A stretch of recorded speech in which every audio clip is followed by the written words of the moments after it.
Today, we talk with Pirates infielder Nick Gonzales. You are listening to the Bucco Bantr podcast brought to you by the Just Baseball Media Network. Cue the music. One-on-one, she compliment my taste. Whiskey in my lemonade, cause I like the way it tastes. Best seats at the Pirates game, they let me run the base. Yeah, my time is like my money, cause I can't afford to waste. Wifey is a lawyer, take my date to my dates or the steak. Welcome back, everybody. We have a special guest today joining us on Bucco Bantr, All-American at New Mexico State, first-round pick in 2020, and your current second baseman for the Pittsburgh Pirates, Nick Gonzales. Nick, thanks for joining us. Hey, I appreciate you guys having me. That the intro was sweet. I hadn't seen that before. That's pretty cool. Appreciate that. We've been working hard on that all week, so that means a lot. Nick, welcome on, man. We're happy to have you. We'll just jump right into it, man. I got a two-parter. We'll start with your college career at New Mexico State. You were a walk-on at New Mexico, correct? New Mexico State? Yeah, I was. Yep. Okay. So tell us about that freshman year. You walk on as a freshman, and you're WAC freshman of the year, and then also, I believe you played with Kyle Bradish and Joey Ortiz. Yep. In Las Cruces. Tell us about your college career and how that all played out.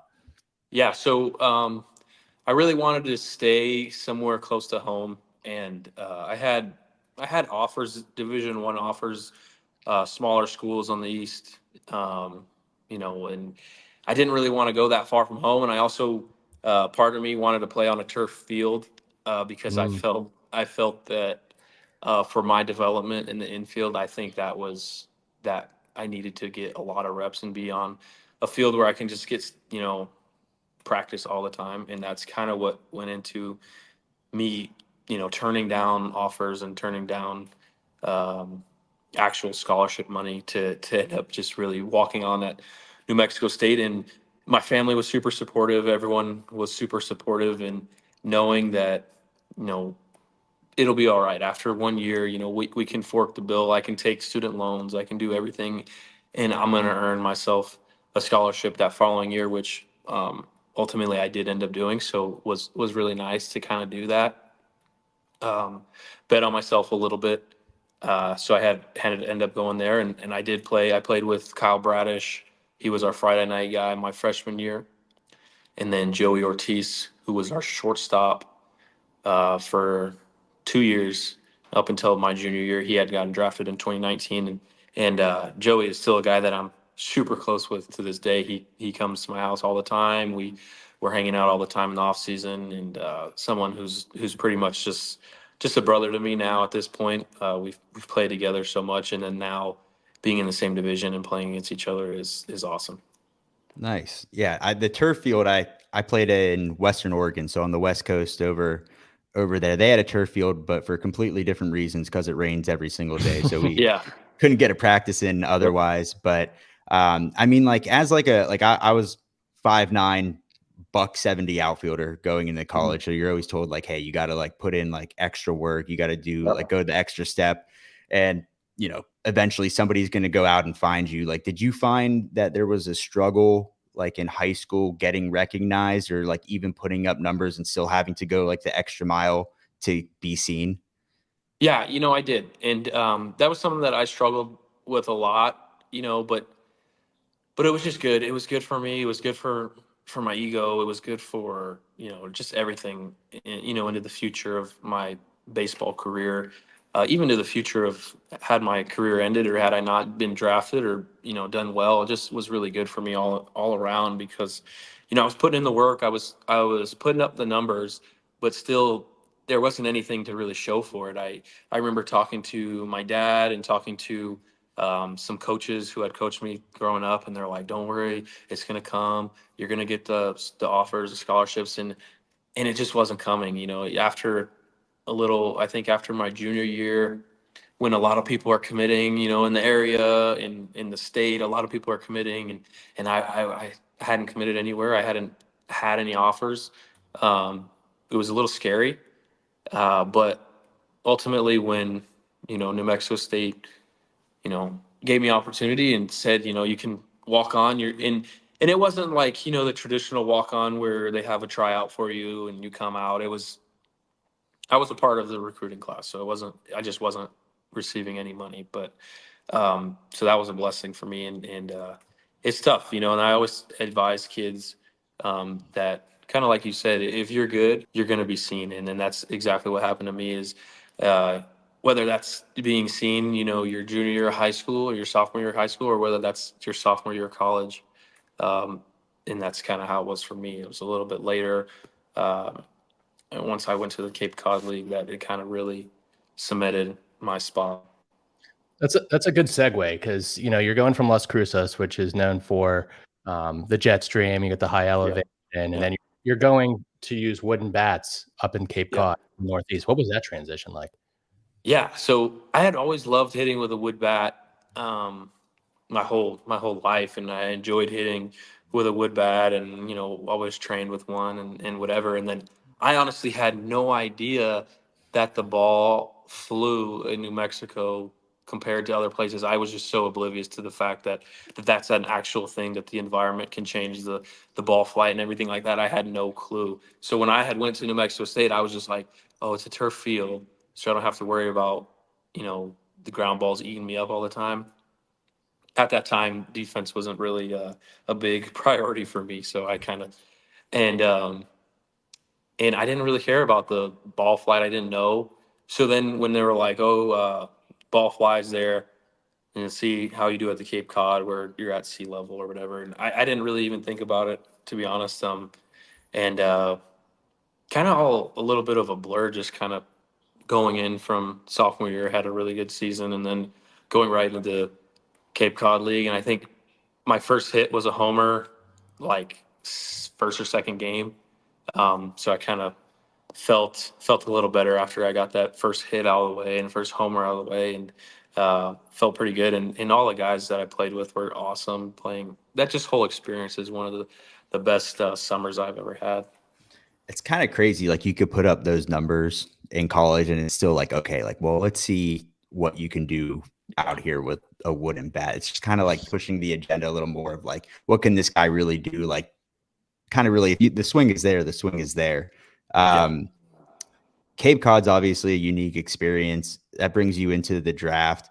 What were the expectations going into the draft that year? It's obviously pandemic year. There's a lot of moving pieces going along, a lot of uncertainty. Did you talk with the Pirates beforehand? Did you have an idea of where you were going to land? Talk us through that process and just that draft day. Yeah, that whole entire process is through COVID, during COVID, right in the middle of it. So it was kind of I was just super blessed to know that they were still doing the draft, and it was still something that was happening, because that whole year, everything that I looked forward to, everything that I, planned and prepared for the year prior, in the off season prior, or whatever, it was kind of just taken away, and I didn't get to do it, and I didn't get to play the rest of my last year in college. I didn't get to, you know, reach any of the goals that I had set for myself throughout that year. So I was just super happy that they were doing a draft, and I really didn't know where I was going to land, other than somewhere in the first round. I had obviously I did talk to the Pirates a lot, spoke to them a lot throughout the whole process, and I think because it was during COVID, a lot of the teams and everyone just really didn't know what to do, because usually that time you're spent watching the player. So I was filling out so many questionnaires and so many, doing eye tests and just doing everything that you can imagine every single day, interviews. And um, so that process was a lot of me just talking and speaking to GMs, assistant GMs, scouts, whatever it may be.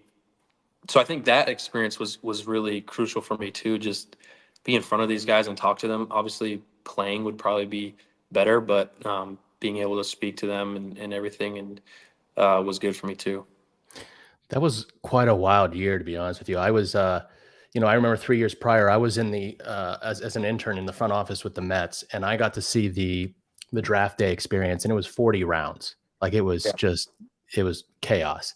To yeah, go from 40 rounds to 5 rounds, now it's 20 rounds, is yeah, unbelievable. yeah, I think a lot of people talk about the draft class with Bubba and Lonnie and those guys, but your draft class here for 5 rounds was pretty impressive. It's yeah, you, Carmen, Jared Jones, and even like Nick Garcia was a prospect. yeah.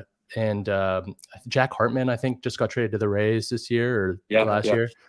Do you guys talk about that a lot? Like, you guys, that's a slept on class, I think. Yeah, not really. I sometimes don't even think about it, but yeah, Jonesy was in there, Karma was in there, and I had played against Carmen in the Cape Cod League, so I was aware of him. Jones, I think I had saw a bunch of videos on him because he throws 100 miles an hour in high school and everything like that, and I saw videos of him, and a lot of the guys I played with in college were from the same area in California and had mutual friends and everything like that.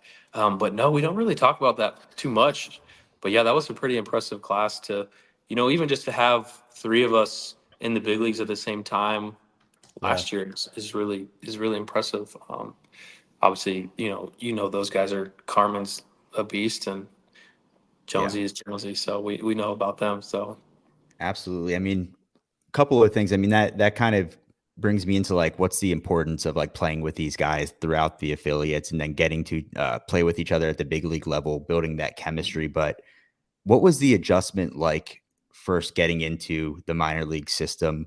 Was there significant adjustments that you had to make? Was it kind of just par for the course? Let's just stick to the plan and see how it goes. Like what was the talk with the coaching staff? Break it all down with what a day-to-day looked like at first getting into the Pirates organization. Yeah, I would say my main thing is I didn't really understand the workload as much as I wish I did. And just terms of how many games we play and you're playing every single day. Because in college, you can kind of air it out for 3-4 days in practice and training. And Right. because you have a game, you got 3 games or 4 games maybe. And you can kind of make those adjustments. Say on Friday and Saturday, I struggled with hitting the breaking ball. Well, I got Monday, Tuesday, maybe I have a game Tuesday, Wednesday, Thursday to work on that. And in professional, you don't have that. And especially they changed the way we were doing it, where we have you're playing the same team the whole week, 6 days in a row. Yeah. So if you're not hitting the breaking ball on Tuesday, you're not going to hit on Wednesday, right, Thursday, and they're just going to keep throwing it at you or whatever it may be, fastball, breaking ball, it doesn't matter. And it's just going to come right at you with it. And everyone knows, and the coaches know on the other side that that's what you're struggling with in that exact moment, and you got to be able to make that adjustment like that. And so for me, being able to do that and realizing that my first year helped me a lot. And then just battling injuries. I had gotten injured in 21, and then injured in 20. That I hadn't missed a single game in college, high school, nothing for injuries. So that was tough for me to kind of bounce back, to kind of know that's going to be all right. You'll be all right, and not try to make up for the games missed, because I definitely did some of that when I came back. So what was that? I mean, you're going from New Mexico State into the minor leagues. What was the biggest adjustment going from college to pro ball? And then, and was there a big adjustment? Did you notice a big adjustment going from level to level? Yes, I would say my biggest adjustment period was probably going into high A into double A. Just noticed more of 3 pitches instead of 2 pitches. Guys would have 3. Fastball, slider, changeup, or something like that. And I felt like in high A, it was majority just fastball, slider, or fastball, changeup, just 2 pitches to kind of worry about. And then from college into professional baseball, I think just the velo is obviously up. And I think it was kind of just really just trusting myself, my swing, not having to rush or not having to speed up in order to hit the higher velocity. I would think that's probably about it.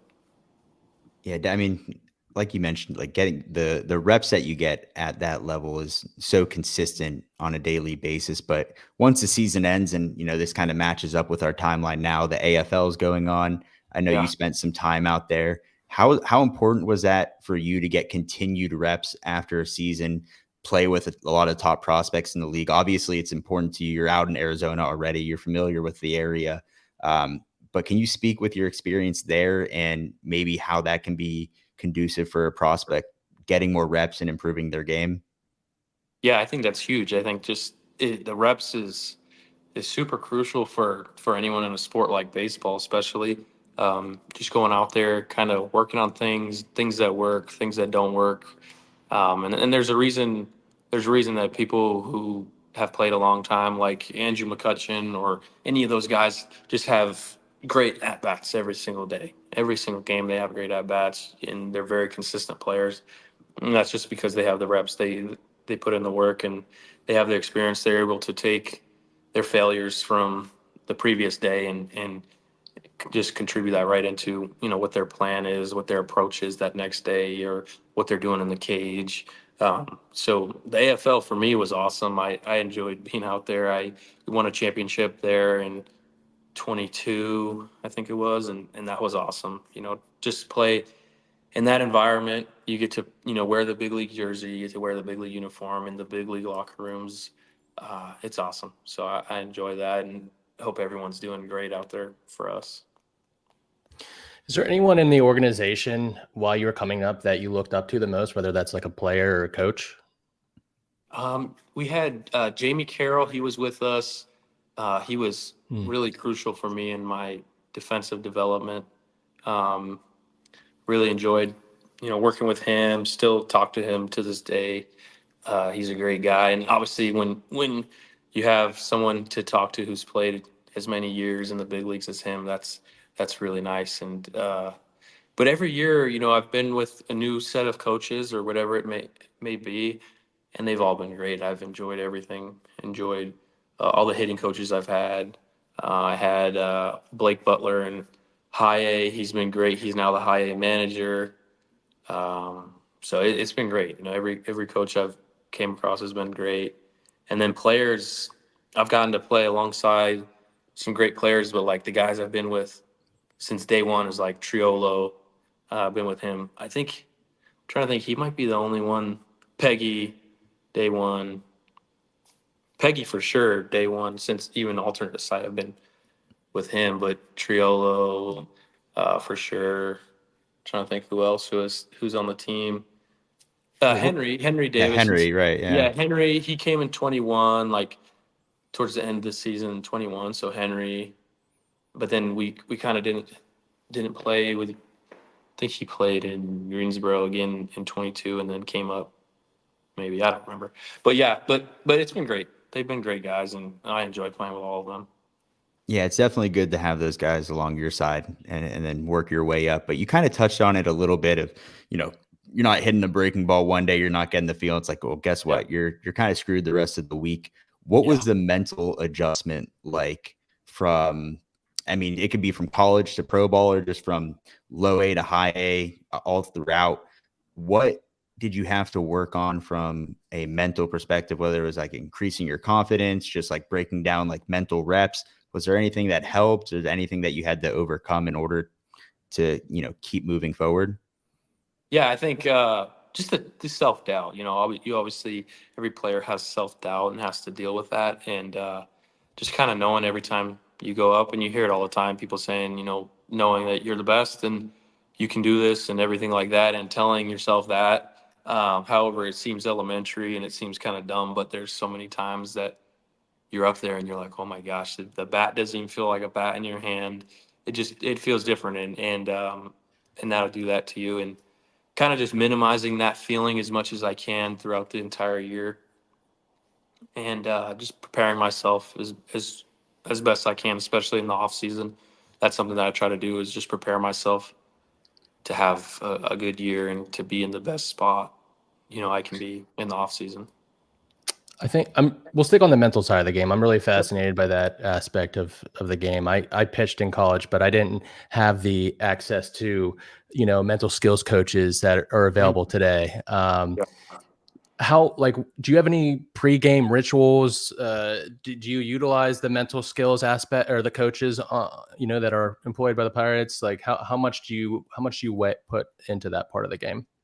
Yeah, you definitely, use them.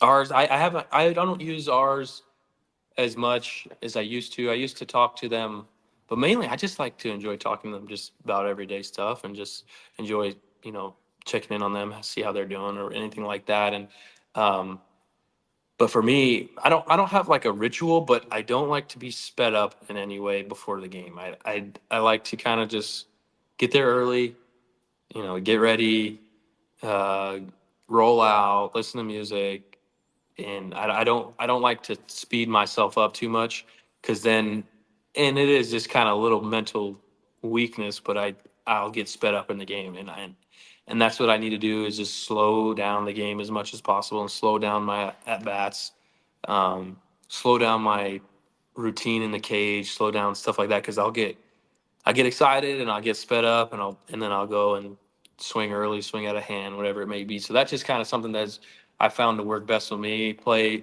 some cards in the clubhouse or play some cards at the table or whatever it may be. And um, but other than that, I just have the same routine I do in the cage, and that's about it. It differs though depending on the pitcher I'm facing, but other than that, pretty normal. How's that new machine that you guys got at the stadium that simulates all the pitchers?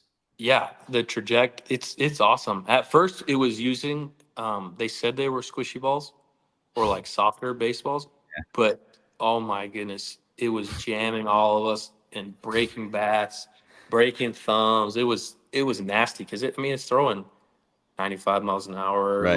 whatever the pitcher's throwing, it's throwing it. So Dallas, one of our guys that works for us, and he's in charge of that. He calibrated it to throw actual foam balls instead of the ones that were foam that they said were foam. Because in these ones you can get jammed, you can hit it off your hands, whatever, and it's not going to hurt. So that was a really good tool. I had used that pretty frequently just to get your timing and everything, and especially if a guy has like a low release and it'll move like the little slot where it comes out, it'll move down to wherever it is. So that thing is pretty cool. I wouldn't say it's like perfect. It's not perfect in terms of a real pitcher would be or like facing a live pitcher, but it's as close as you're going to be able to get without facing a pitcher. And the information and the technology that you guys have now is somewhat overwhelming. I feel like at times with everything that can be loaded in compared to just like, hey, I'm going to go out there and play and like balancing all of that. You mentioned getting sped up, and I think that's a good transition into your debut in 23. Mhm. How do you deal with those emotions? I've heard stories of guys getting like their first at bat and just like blacking out or like, hey, go see a pitch because like one, you got to just go see, you got to like cool yourself in the box. But can you speak to your moment when you finally were able to like kind of settle down? Like, is it a confidence thing getting up there? Does somebody need to like speak to you, walk you through it? What was that like? Yeah, I think I had actually told this to Nick York, in AAA when I was rehabbing there, because he had asked me kind of like, what is it like? What can help me, or what is there to expect? And I said, dude, I don't really think there's anything I can tell you that's going to help you other than just relax and take in the moment. But you're gonna see for yourself that it's like you're gonna get to that point where you're like, okay, this is just baseball, same thing. Relax. But there's nothing like I can tell you or, you know, show you that's gonna help you with that. It's just some guys that take one pitch, some guys that take 10 games, 10 ABs, whatever it may be, for you to be like, okay, this is just normal. And I think he had told me like after a few games, he's like, yeah, dude, you're right. Like it's just like some people, it just happens like that. I think this, like, if you were to get a hit on your first AB on your debut, I think you would probably be like, all right, yeah, this is normal. I'm like, but for me, I think it took 7 ABs and then I felt fine after that. But it takes a little bit of time. Yeah. So Nick, you 23, you played in 35 games. And how did you leave the 23 season with the results that you put up? like what was your game plan going in the off season, and how did you get ready for the 24 season and bounce back? Yeah, and in 23, I felt like I had a good AAA season. Mhm. However, I didn't have a good major league season in my time up, and the way the position my swing was in, and uh, everything like that, I think that trend would have continued. It would have continued to keep going that direction, where having a good minor league season, but not having a ton of success in the major leagues, because obviously they're different. And the major leagues is the big leagues, and it's, every weakness is exploded. And that's what it was for me. I was like, okay, yeah, you're right. I was swinging and missing too much in the minor leagues, which led to ultimately way more swing and miss in the major leagues. And I had to make an adjustment. So the entire offseason, I focused on making that adjustment, and the Pirates were great. They kind of gave me a game plan. They gave me. I knew I needed to make an adjustment. Also, I knew something wasn't right, something was off, and they kind of gave me an outline, like in terms of metrics and swing. I don't really know all that stuff, but the swing stuff. Here's where you're at. Here's the major league average, and it's like I'm, I'm down here or whatever it may be. Like the fact that I'm having any type of success with these metrics is mind-boggling. And so I was like, okay, I need to make that adjustment. And that's kind of the way I work best, is like, here's your problem, do whatever you can to fix it. And if you kind of throw all these numbers at me, or throw, drills and everything like that to try, it won't work as well as just me hitting right here in my house and in the cage, and kind of figuring out what I need to do. And that was the thing, is I needed to flatten my bat out.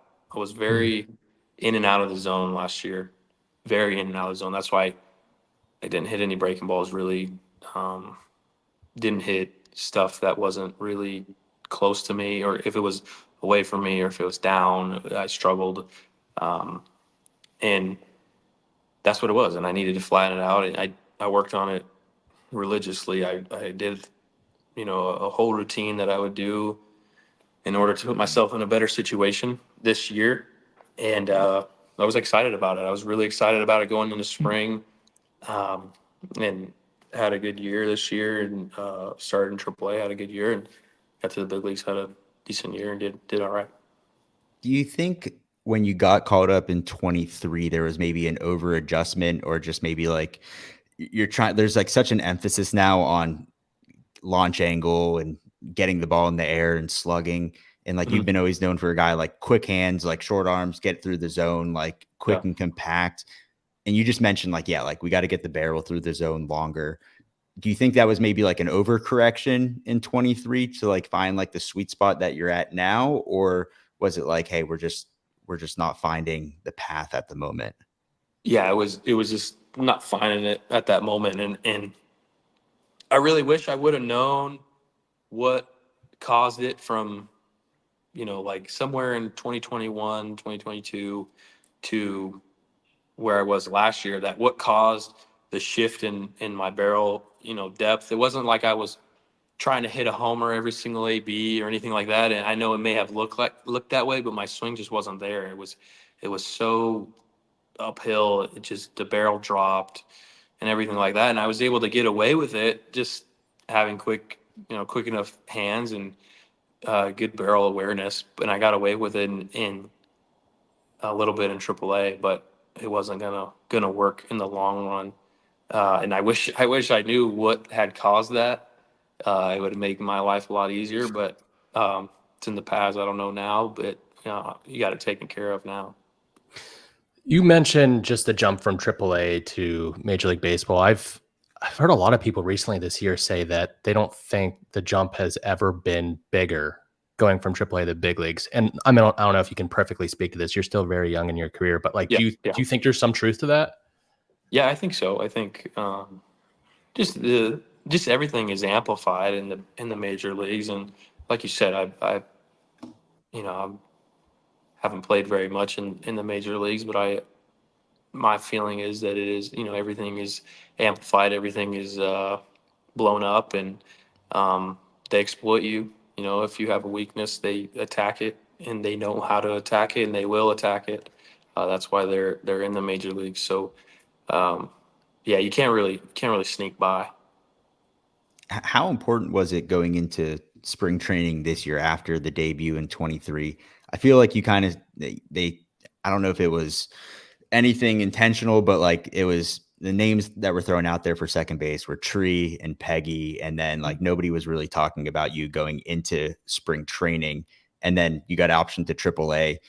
Looking back on it, do you think that was like the right thing for your swing to like see if everything that you were working on in the offseason translated? Obviously, I mean, you're still competing for that spot coming Yeah. out of spring, but talk about that experience and, whether or not that helped you moving forward. Yeah, no, I think it was totally the right call. I don't think I was more deserving in any way over Triolo or Peggy or Alika. I think it was they.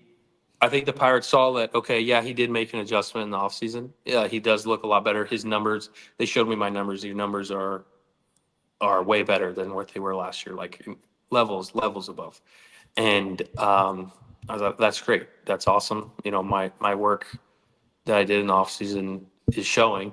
However, in spring training for 40, 50 ABs, like that's not enough to put all their faith in me and say, go get it, go get them.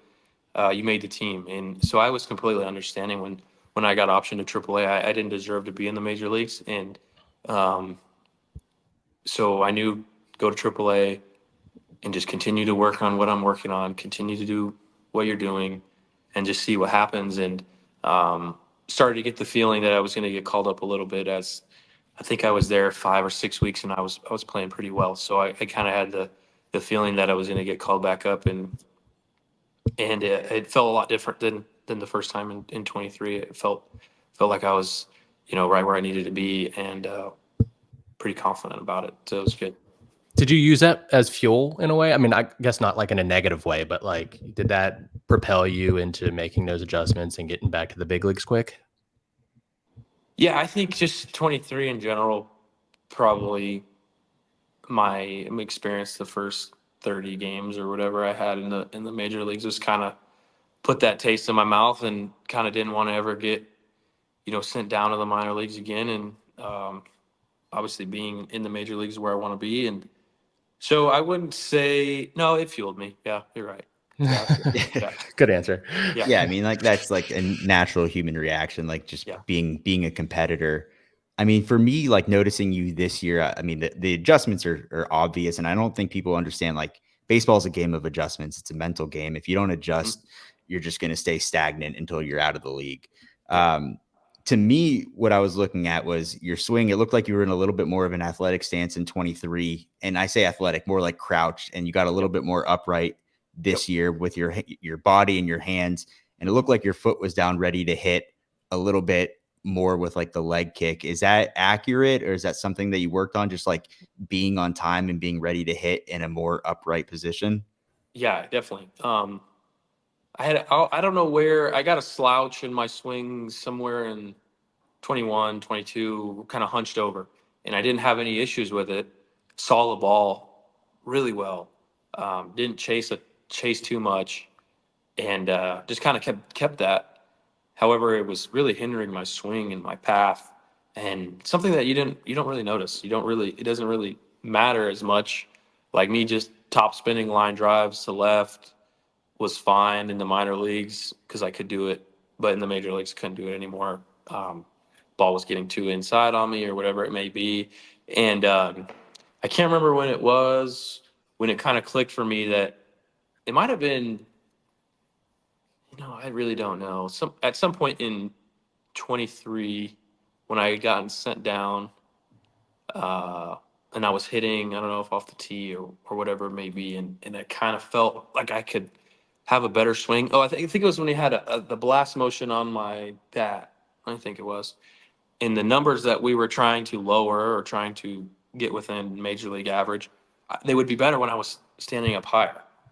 And I was like, okay, well, let me see if I can do that, and slowly try to stand up taller and taller. And in baseball, you can move a millimeter and it feels like you're like way back here or whatever. Maybe you're changing your arm slot from here to here, and it feels like your arm's way out here. And that's what it felt like to me, because in the game I would be trying to posture up and stand taller, and I'm looking at video and I'm still hunched over, and that's kind of what it is. So it takes time, and then throughout the off season, hammer on that same stuff every day, and then so it kind of just became natural to me. But that's exactly right. Just a little bit higher up, um, trying to start slow and smooth a little earlier, and not lifting my leg as high. And yeah, that's about it.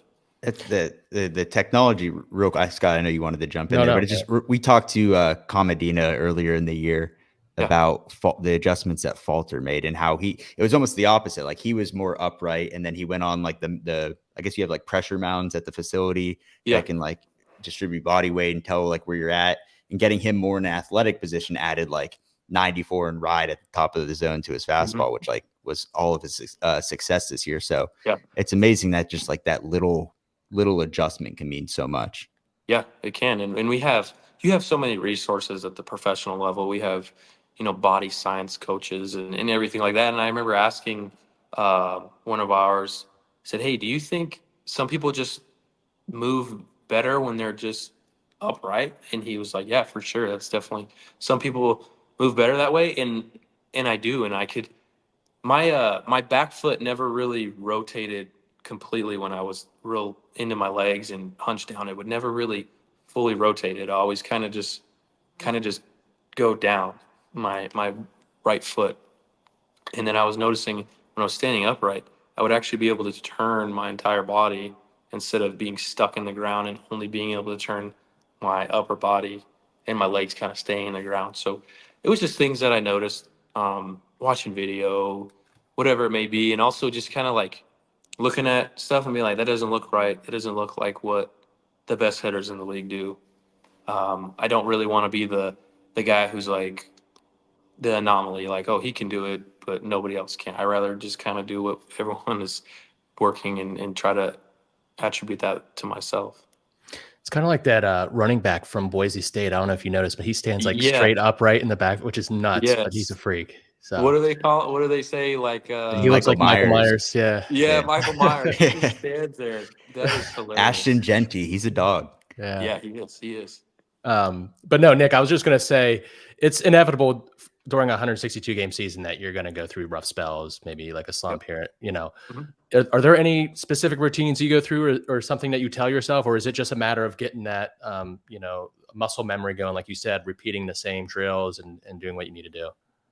Yeah, I think so. I think, you just kind of got to keep hammering. Just keep doing it. Just keep doing the same thing, and it's super easy in this sport to switch and to try to change something. And it's awesome having someone like Triolo, who, like, I admire that guy, because no matter how he's doing, no matter what time of the year, he does the same thing, does the same drills, and he knows that that's what's best for him. And that's kind of something that I watch and I like to admire about him.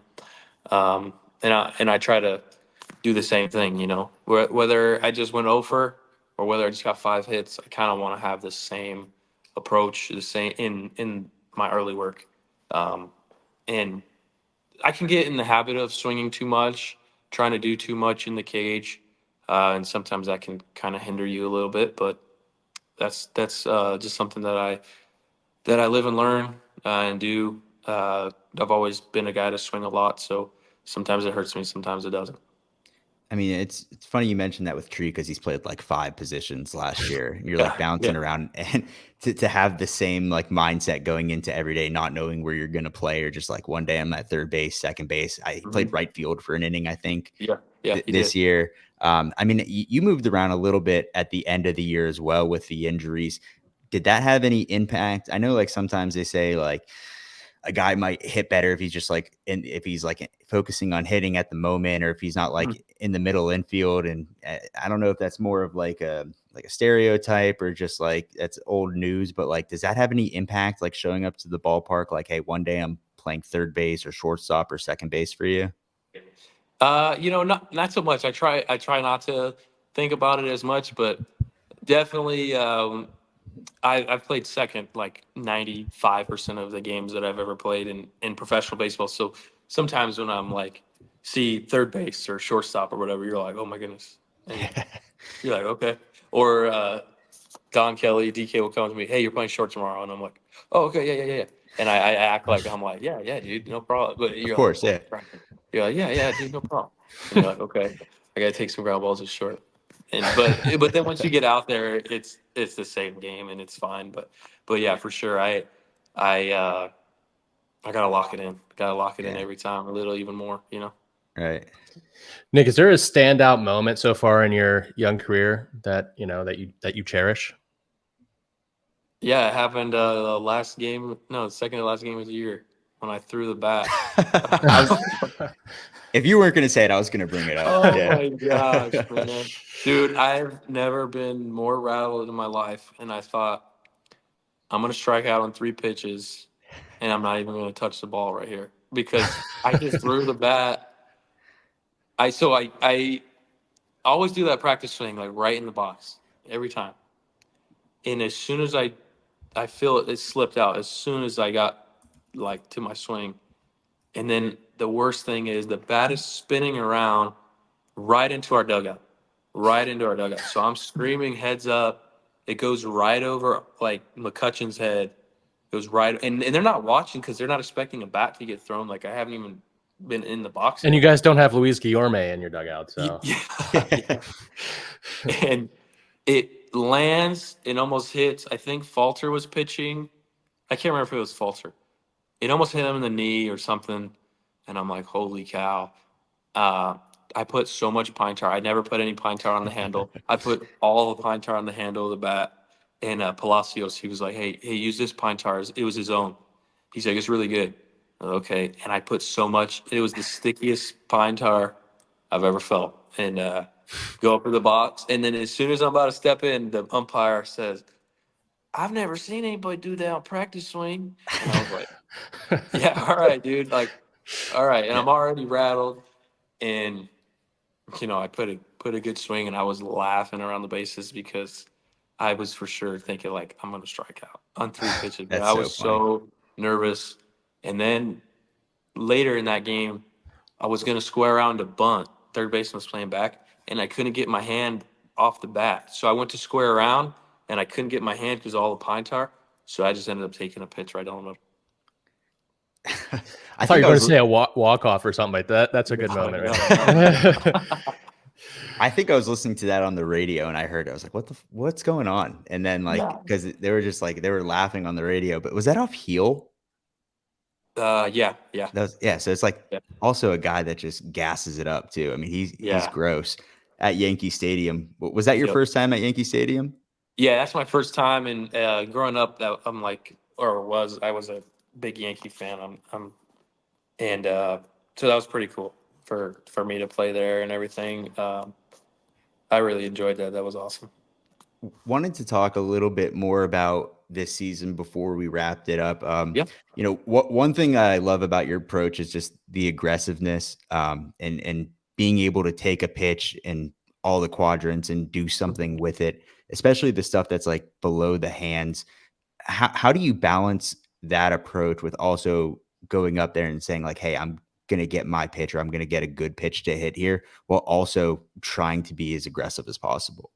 Yeah, that's tough, and definitely something that I have to work on constantly all the time because I'm a very aggressive hitter. I do swing early. I swing, I probably rarely have taken 2 strikes in a single AB. And if I have, it's a certain situation or that I'm taking or whatever it may be, but it is tough. And as someone who, swings early and is pretty aggressive, you kind of have to shrink the zone a little more than normal. You're like, okay, I'm aggressive. Sometimes what I like to do is I'm just aggressive to anything above my waist. And if I chase up a little bit, which sometimes that happens, but especially guys now, they throw so hard and everything, it just happens. But I try to shrink to a certain zone, certain area. But and it's funny too because I'll be like, all right, I only want the ball if it's up. But then they'll throw it down and you still swing and whatever. Sometimes it just happens, but it's better to have a little bit of a plan, an idea of what I'm trying to do. And then also sometimes, yeah, I think it can hurt me, but I think also it's something that has kind of been my MO is as attack.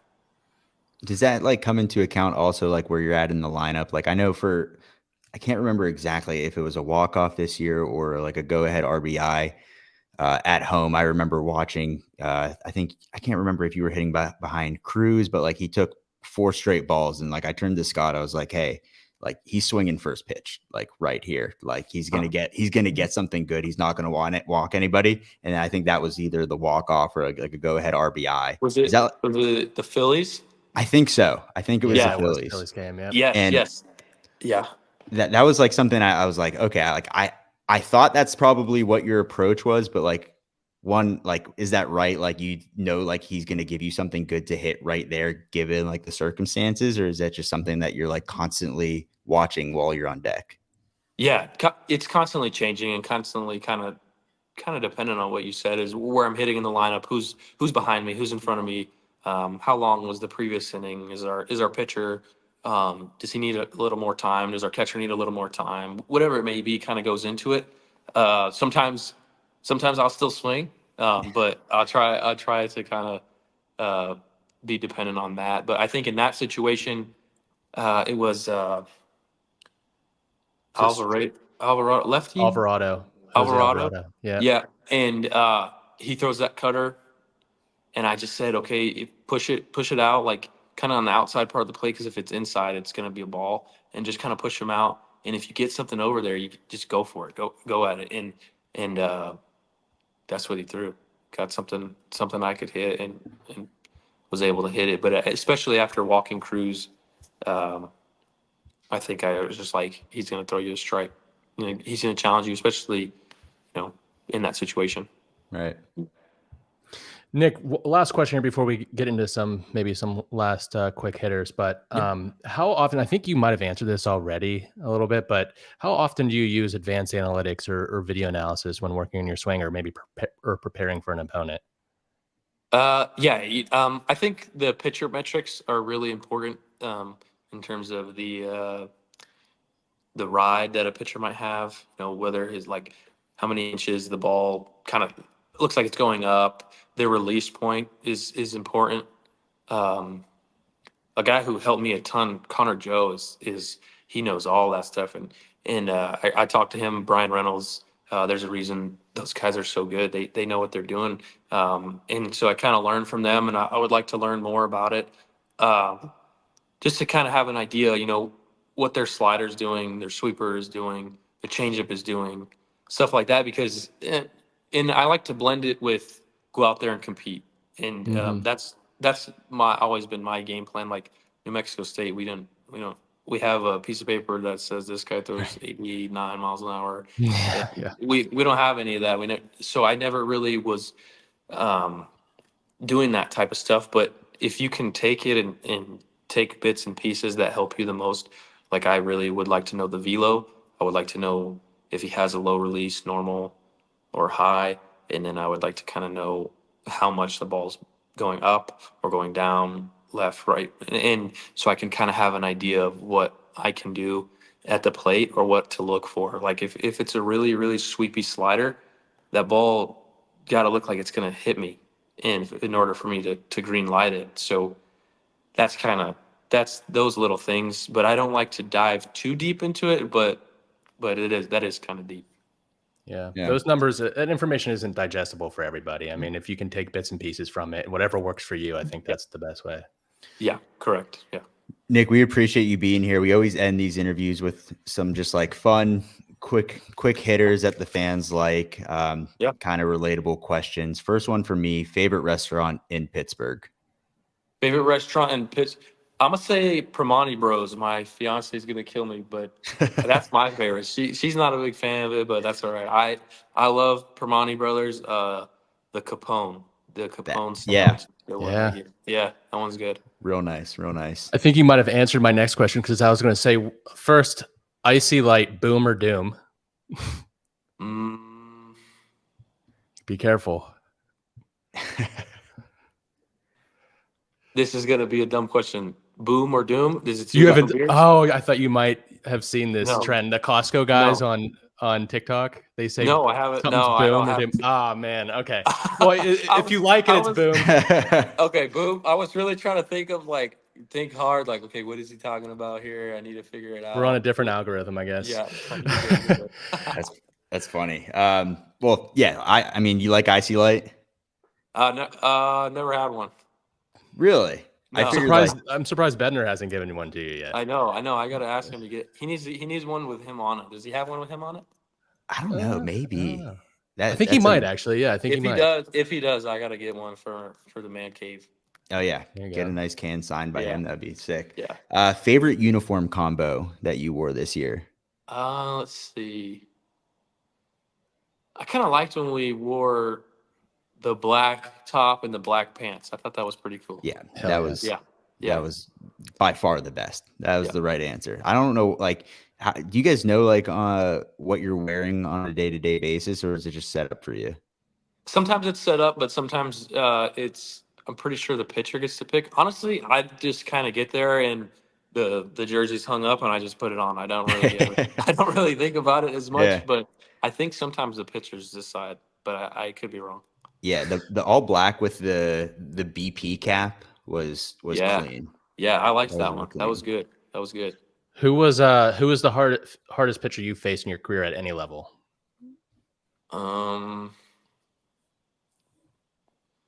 Try to think here.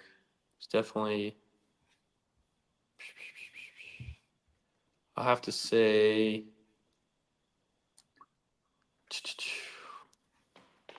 I don't know. I don't really like facing position players. That's pretty tough. Because it's a lose-lose, man. You get a hit and they're like, "What are you doing? You need this game's taking forever." And you're like, "Okay." And then if you ground out, you ground out to a position player or strikeout or whatever. No, Class A is really good. Yeah. All the closers are super good. Trying to think. Oh, there's a lefty. See, and I'm terrible too, and I don't remember. I won't remember names, and I won't remember who we faced. Lefty for who?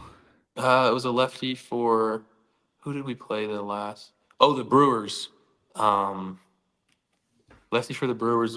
We starter. Faced, no, back end reliever. Back end reliever. Well, Pions. No, it's a lefty. Oh gosh, white I'm guy. gonna find it. I gotta find it. Yeah, fine. We faced him. We faced him the last series in Pittsburgh. Okay. Let's see. It was maybe game 2. They got DL Hall, Kevin Herger, Brian Hudson, Tyler J. It's not Wade Miley. Hobie Milner. Is it Aaron Ashby? Yes, Ashby, because he's got good stuff. Yeah, Ashby, and that was the thing too. Is they're like, you gotta shrink the zone, and I'm like, okay. And then I had like a 7 or 8 pitch at bat. Like I fouled off some pitches and then I struck out. And then I'm like watching the video and I was like, I didn't even get a strike. I literally swung at everything. I didn't even get a strike. Like if I would have just stood there, I would have been on first. But yeah, that guy is nasty. That guy, his ball moves so much. He's really good. You didn't have a chance to face Devin Williams this year, right? Yeah, I did. You did? Yeah. Okay. Yeah. He's also gross. I mean, that back end is nuts. Pick one guy on the team that could score a touchdown in the NFL today. O'Neal.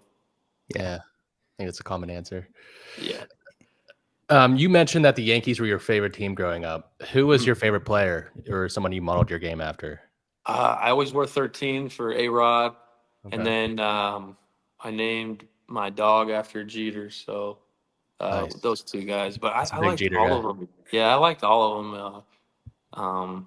Matsui, I liked watching Matsui and Damon and Posada. Like that was like when I was first falling in love with baseball, like 2008, 2009. So you skipped over your Diamondbacks fandom?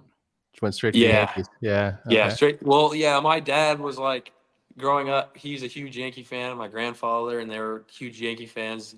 And I don't know if that was just the thing to do then because they're winning every year. I don't know. So they were Yankee fans, and that's what they kind of rubbed that off on me. But that kind of wore off as I got later into high school and everything like that. Yeah. Sure. Yeah. Last one from me. I had a superstition when I was playing. I would eat a pack of Twizzlers before every game. It probably took a couple years off my life, but it's just like one thing I had to do. Like I think I hit for the cycle my sophomore year of high school. I just happened to get Twizzlers for lunch because I was like a broke high school kid and I had like $1 on me, and then I had to do it every single game. Is there something that you have to do every single game or a superstition that you follow? I always text my fiance that I'm heading out every time, and she'll always send me back. My favorite movie is John Wick, and she'll send me John Wick memes of him like driving his car or just any action scene. She'll kind of do that to me, and that kind of hypes me up. But the only superstition I really have is when I'm not doing well or not hitting very well, I will pour energy drink, C4, like pre-workout, coffee, anything on the barrel of my bat. Wake I'll it just up. pour it on there and wake it up. And Nice. that's pretty much the only thing I do here and there. I think I did it. I don't remember where I did it this year. I think it might have been Colorado. No, I don't know. But I had done it, and our strength coach saw me, and he's just dying laughing. And then I had hit a homer or something, and I was like, Here you go. There you go. yeah. Give it the wings. I just got flashbacks of like my high school coach just kicking the bats after like a couple Waking innings, up. trying to waken him up. I'm like, all right, man, let's You're like, relax okay, dude, here. relax. That's good. Scott, you got anything else? Yeah. My last one, quick hitter is: what are your hobbies or interests outside of baseball? I really like kind of working out and stuff. I'm really interested in like strength coach type stuff. Like if I can do that later or just help people out, I think that's pretty cool. But I really enjoy hunting. I went hunting a few weeks ago, bow hunting with Rowdy actually. Went bow hunting. Oh, there you go. Yeah. Nice. I really enjoy that. And then I love classic cars. I have an old classic truck that I've been restoring for three years now. It's pretty much all done. So I enjoy doing that, kind of working on that. I don't do a ton of the mechanical stuff, but like little bits and pieces I'll do. Me and my dad send it to him during the season, and he'll take care of it and everything. So it's pretty much all done, but that's about it. I enjoy cars. I love cars. You got that chance to go out to the Porsche track, right? Yeah, holy cow, that was That looked crazy. sick. Oh yeah. That was insane because I didn't know we were gonna be able to drive them like that. Like I thought, yeah, they'll let you, test drive it around the complex or whatever. No, they let you full throttle. Yeah. Let it eat. They don't tell you nothing. Like there's no like, hey, this Porsche is limited to this. You can't go this fast. No, you go as fast as you want to go. And they just have a guy in there who's really crazy and just kind of lets you do whatever you want. And then me and Tree did it for like, I don't know, an hour and a half, 2 hours. And we're getting, comfortable. We're getting confident in it. And then we were done. And the guy was like, you want to do a lap with us? And we're like, sure. It was completely different than what we were doing. I mean, it felt like a different vehicle that we were in. How fast they were going on every turn, just everything. It was so scary. I'm sure you guys saw the videos. Yeah. It was Yeah, terrifying. It was terrifying when I was terrified because he was like, you made like a right turn. He's like, all right, open it up. You're like, open it up. He's like, yeah, no, Yeah. full throttle ahead. All Full right. throttle. Yeah. They don't care. And that car's like $350,000. Yeah. It's not. Jeez. It's no joke. Like it's a race car. And I'm like, dude, I'm not paying for this. I crashed it like, but those things are incredible machines. They're like just glued to the ground. There's nothing you're not gonna flip. You're not gonna spin out. They were just incredible. That's awesome. That's awesome. Yeah. Well, hey, Nick, we appreciate you joining us. Hopefully we could have you on sometime in the future. Yeah. We'll be down at spring training, so we'll try and come by and say hi. Nice. Yeah. But until then, have a great off season and best of luck. Thanks, I Nick. appreciate it. Yep. Thank you guys for having me. Appreciate it. Rockin' 101, she compliment my taste. Whiskey in my lemonade, cause I like the way it tastes. Best seats at the Pirates game, they let me run the base. Yeah, my time is like my money, cause I can't afford to waste. Wifey is a lawyer, take my date to my dates, or the steak by the plates. And